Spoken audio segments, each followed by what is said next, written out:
ఎవరైనా ఉన్నారా లేదా అనుకోండి. అన్నగారు చెప్పినట్టు ఫస్ట్ రోజు సీఎం గారు ఉన్నారు, వినతులను స్వయంగా ఆయననే గంటన్నర సేపు నిలబడి తీసుకున్నాడు. తర్వాత ఆయన వెళ్ళిపోయారు. అక్కడ ఉన్నటువంటి ఫిర్యాదు బాక్సుల్లో అన్నీ కూడా వేసిపోయారు. 33 జిల్లాల నుంచి వచ్చినటువంటి వ్యక్తులు దాదాపు 1.5 మీటర్లు 1.5 కిలోమీటర్ల క్యూ లైన్లో నిలబడి వాళ్ళ యొక్క సమస్యలను చెప్పుకోవడానికి నిలబడ్డారు. కానీ ఈరోజు అక్కడ ఒక మంత్రి కూడా లేరు. చాలామంది అనేక రకాలైనటువంటి సమస్యలలో వచ్చారు,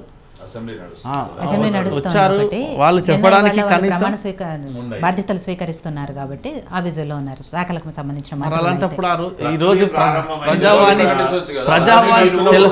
సెలవుని ప్రకటిస్తే అయిపోతాయి కదా మేడం. ఇప్పుడు 33 జిల్లాల నుంచి ఆదిలాబాదు, కరీంనగర్ చాలా దూరం నుంచి వచ్చినటువంటి వాళ్ళు క్యూ లైన్లలో గంటల సేపు నిలబడి వాళ్ళ సమస్యలను చెప్పుకోవడం కోసం చెప్పుకోవడం మంచిదే, కార్యక్రమం మంచిదే, కానీ దాన్ని చేసేటువంటి విధానం బాగుండాలనేది మా ఉద్దేశము.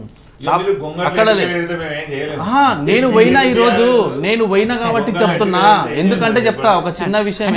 వాళ్ళ ఉద్దేశం ఏంటంటే జిల్లాల నుంచి కూడా చాలా మంది ముఖ్యమంత్రి మా సమస్య వింటారు కదా అనే ఆశతో వచ్చినప్పుడు జిల్లాల ముఖ్యమంత్రి కానీ మంత్రులు కానీ లేనప్పుడు ఇంకొకటి ఒక్క నిమిషం అన్న, ఒక్క నిమిషం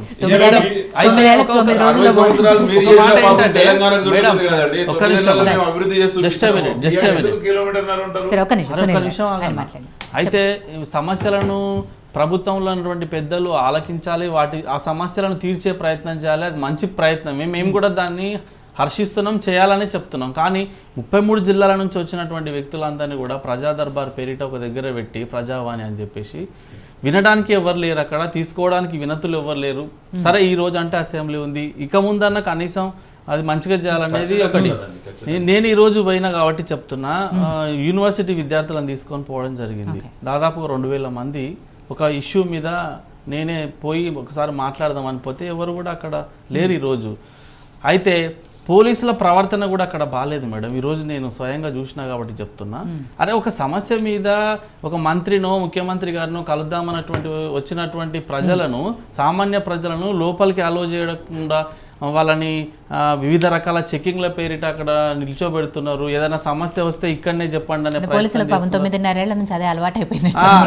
అదే ఇబ్బందికరం పెడుతున్నారు. అయితే ఈ రోజు ఆశ్చర్యకరంగా ఏమైందంటే ఎవరైతే విద్యార్థులు వాళ్ళ సమస్యలను చెప్పుకోవాలని వచ్చారో వాళ్ళందరూ కూడా బయట కూర్చొని ధర్నా చేసేటువంటి పరిస్థితి వచ్చింది.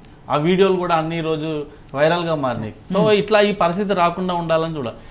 ఇందాక చెప్తూ అన్నగారు చెప్పారు, రేవంత్ రెడ్డి గారు ప్రతిరోజు సచివాలయంలో గంట సేపు 2 గంటల తరబడి క్యాబినెట్ మీటింగ్లో కూర్చుంటున్నారు, ప్రతి సమస్యల మీద డిస్కషన్ చేస్తున్నారని. ఈరోజు టీఎస్పీఎస్సీ మీద ప్రధానమైనటువంటి సమస్య ఈరోజు ఈ ప్రభుత్వం గద్దెనెక్కడానికి కానీ గత ప్రభుత్వం గద్దె దిగడానికి కానీ ప్రధాన కారణమైనటువంటి టీఎస్పీఎస్సీ ఘటన, పేపర్ లీకేజ్ ఘటన కారణంగా యువత అందరూ కూడా ఈ ప్రభుత్వం అయితే వస్తే మంచి చేస్తుందని వాళ్ళకు ఓట్లేసి గెలిపించిన సందర్భంలో దాని మీద గంటల తరబడి క్యాబినెట్ మీటింగ్ పెట్టారు, కానీ అవుట్కమ్ అనేది ఏది రాలేదు. అంటే మేము ఇప్పుడు ఉన్నటువంటి టీఎస్పీఎస్సీ కమిషన్ చైర్మన్ కానీ సభ్యులను కానీ మేము మార్చబోతున్నామో, లేకపోతే గతంలో తప్పులు చేసినటువంటి వారి మీద మేము ఈ క్రిమినల్ చర్యలు తీసుకోకపోతున్నాము అని ఏ అవుట్కమ్ కూడా బయటికి రాలేదు. ఏమని ఒక సింగిల్ వర్డ్లో చెప్పారు. ఆ రోజు పేపర్లో కూడా హెడ్లైన్లో వచ్చింది ఏమని, మేము టీఎస్పీఎస్సీని ప్రక్షాళన చేయబోతున్నాం. అరే మీరు క్యాబినెట్ మీటింగ్ అంటే ఏంటండి? ఒక ముఖ్యమంత్రి, కొంతమంది మంత్రులు, తర్వాత ఐఏఎస్ ఆఫీసర్లు, ఐపీఎస్ ఆఫీసర్లు అందరూ కూడా కూర్చుంటారు కదా, సిఎస్ గారు అందరూ కూడా ఉంటారు కదా. సో అంతసేపు మీరు భేటీ జరిగినప్పుడు, సుదీర్ఘంగా చర్చ జరిగినప్పుడు ఆ టీఎస్పీఎస్సీ మీద మీరు ఒక స్పష్టమైన నిర్ణయంతో రావాలి కదా. రాలేదు కదా, రాలేదు. ఒక్క నిమిషం, అదొక్కటే కాదు చాలా విషయాల మీద ఈరోజు తెలంగాణ రాష్ట్రంలో అన్ని డిపార్ట్మెంట్లలో అప్పులు ఉన్నాయని చెప్తా ఉన్నారు. ఇది వాస్తవమే. గత ప్రభుత్వం చేసినటువంటి కొన్ని ఇబ్బందికరమైనటువంటి పరిస్థితుల కారణంగా అప్పుల రాష్ట్రంగా మన రాష్ట్రం ఈరోజు ఉంది. 5.5 లక్షల కోట్ల అప్పు ఇప్పుడు తయారై ఉంది. అయితే మీరు ఇచ్చినటువంటి మరి ఈ 6 గ్యారంటీలకు ఈ అప్పులకు మీరు సరిపోల్చుకొని ఏ రకంగా మీరు ఇచ్చిన గ్యారంటీలు ఈ బడ్జెట్కు సరిపోతుందా లేదా అని చూసుకోవాల్సినటువంటి అవసరం కూడా ఉంది. మొన్న మాట్లాడుతూ చెప్పారు, ఏది విద్యుత్ శాఖలో కోట్ల రూపాయల అవినీతి జరిగింది. ఆ స్టేట్మెంట్ వచ్చిన వెంటనే టీఎస్ఎస్పీ ఎవరు మన ఎస్పీడీసీఎల్ చైర్మన్గా ఉన్నటువంటి ప్రభాకర్ రావు గారు రాజీనామా చేసిరు. టీఎస్పీఎస్సీని మేము ప్రక్షాళన చేస్తాం అనగానే ఆయన చైర్మన్ రాజీనామా చేసిండు, సభ్యులు కూడా రాజీనామా చేసిండు. ఇందాక కూడా రవీందర్ రెడ్డి గారు రెండో వ్యక్తి రాజీనామా చేసిండు, సత్యనారాయణ రాజీనామా చేసిండు, ఇంటెలిజెన్స్ బ్యూరో చీఫ్ ఆయన కూడా రాజీనామా చేసిండు. అంటే రాజీనామాలు ఎందుకు చేస్తున్నారు? గత ప్రభుత్వంలో తప్పులు జరిగినాయి, వాటిని సరిదిద్దడం కోసం వీళ్ళు రాజీనామాలు చేస్తున్నారా, లేకపోతే ఈ ప్రభుత్వంలో మా మీద చర్యలు తీసుకుంటారు, మేము తప్పులు చేసినాము, మేము తప్పించుకోవడం కోసం రాజీనామాలు చేస్తున్నారా? ఇది కూడా ప్రభుత్వం రాజీనామా చేసినంత మాత్రం తప్పించుకోలేరు కదా, కాన్సన్ట్రేషన్ చేయాలి.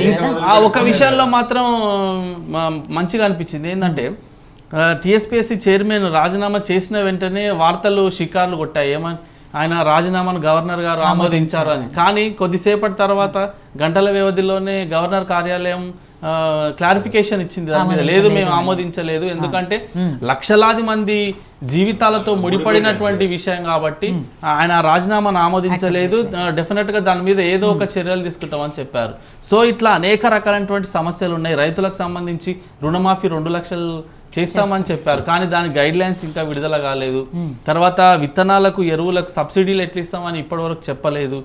తర్వాత రైతు బంధు, వీళ్ళు ఏదైతే 6 guarantees లో పెట్టినటువంటి రైతు బంధు ఉందో దానికి సంబంధించి వీళ్ళు చర్యలు తీసుకోకుండా మళ్ళీ పాత రైతు బంధుని ఇప్పుడు క్రెడిట్ చేస్తా ఉన్నారు. లేదు, పాత విధానంలో ఇప్పుడు డబ్బులు పడుతున్నాయి.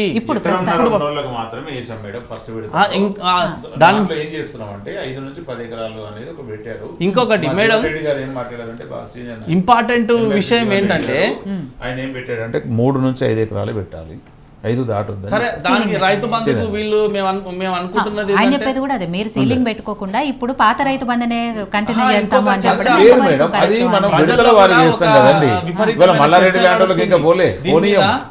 ప్రజల్లో కూడా విపరీతమైనటువంటి చర్చ ఏం నడుస్తుంది అంటే రైతు బంధు అనేది ఒక కటాఫ్ పెట్టి ఎక్కువ ఎకరాలు ఉన్నటువంటి వాళ్ళకు ఇవ్వకుండా తక్కువ ఎకరాలు ఉన్న వాళ్ళకి ఇస్తారేమో, ఆ బడ్జెట్ ని ఇక్కడ ఇంకా గైడ్ గవర్నమెంట్ నాట్ డిసైడెడ్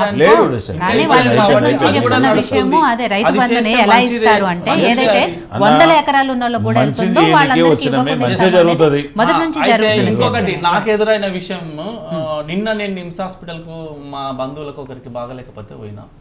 గత ప్రభుత్వం హయాంలో కూడా నిమ్స్ హాస్పిటల్లో ఫ్రీ ట్రీట్మెంట్ కోసం ఆరోగ్యశ్రీ లేకపోతే ఎల్ఓసి లెటర్ ఆన్ క్రెడిట్ అనేది ఇచ్చేవాళ్ళు.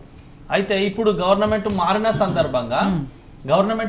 సందర్భంగా ఇంకా ఉద్యోగులు ఎవరు రాలేదు, కమిషనర్లు ఎవరు రాలేదు, ప్రిన్సిపల్ సెక్రటరీ అపాయింట్ చేయలేదు అనే ఉద్దేశంతో ఈ రోజు నిమ్స్ లో ఎల్ఓసీలన్నీ ఆపేసారు మేడం.